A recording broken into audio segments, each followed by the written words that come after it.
इंदापूर तालुक्यातील शेतकऱ्यांचा पाणी प्रश्न अखेर मार्गी लागलाय. खडकवासला धरणातून उन्हाळी आवर्तन सोडण्याचा निर्णय प्रशासनाने घेतला असून शेतकऱ्यांच्या सर्व प्रमुख मागण्या मान्य करण्यात आल्या.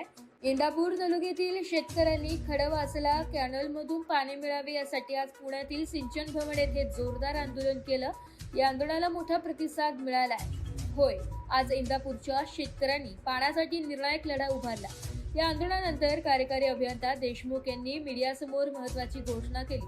अधिकारी बोलताना बोलले, प्रशासनाकडून खडकवासला धरणातून इंदापूरसाठी उन्हाळी आवर्तन सोडण्यात येणार असल्याची खात्री देण्यात आली आहे. तसेच इंदापूर तालुक्यात लागू केलेले कलम 144 रद्द करण्यात येणार असल्याचे स्पष्ट करण्यात आले. 65 आणि 70 दिवस कॅनल चाललेले आहे. 18 फेब्रुवारीला कॅनल चालू आहे. इतका 70 दिवस कॅनल चालत असल्यामुळे तो साहजिक परफेक्ट होतो.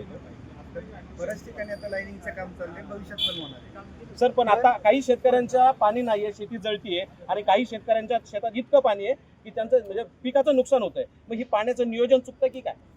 नियोजन नाही चुकत. आपण पुढच्या वर्षी याच्यापेक्षा चांगलं नियोजन करणार आहे. हे आवर्तन संपल्यानंतर आपण पूर्ण 2-12 पाणी द्या. 40 किलोमीटरपर्यंत पूर्ण कॅनलचं क्लिनिंग करणार आहे. त्याच्यात जो गाळ साठला 2-3 वर्षाची साफसफाई नाही केली ते पूर्ण खोलीकरण करून करणार आहे. या वर्षी जरी थोडी अडचण आली तर पुढच्या वर्षी बिलकुल अडचण येणार नाही. कारण गेले 3 वर्ष इंदापूरमध्ये 420 गावांनी पाणी कालव्याची खाली जाते.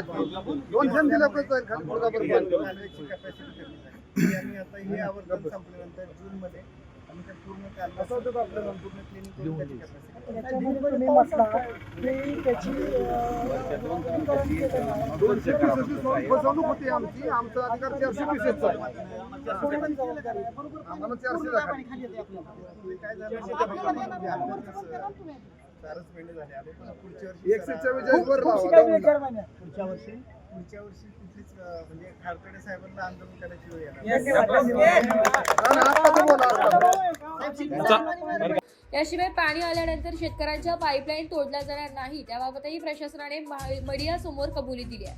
या आंदोलनाला ओबीसी नेते लक्ष्मण हाके यांनी भेट देत शेतकऱ्यांना पाठिंबा दिला आहे. दरम्यान दौंड, बारामती आणि हवेली तालुक्यांमध्ये पाणी सोडताना कायदा सुव्यवस्था राखण्यासाठी कलम 144 लागू करण्यात येणार आहे. म्हणजेच इंदापूर शेतकऱ्यांचा पाणी प्रश्न अखेर सुटला असून प्रशासनाने सकारात्मक भूमिका घेतली. शेतकऱ्यांच्या या लढ्याला मोठे यश मिळाल्याचं चित्र दिसून येत आहे. स्वराज्य न्यूजसाठी तालुका प्रतिनिधी संजय चांदपुडे, इंदापूर.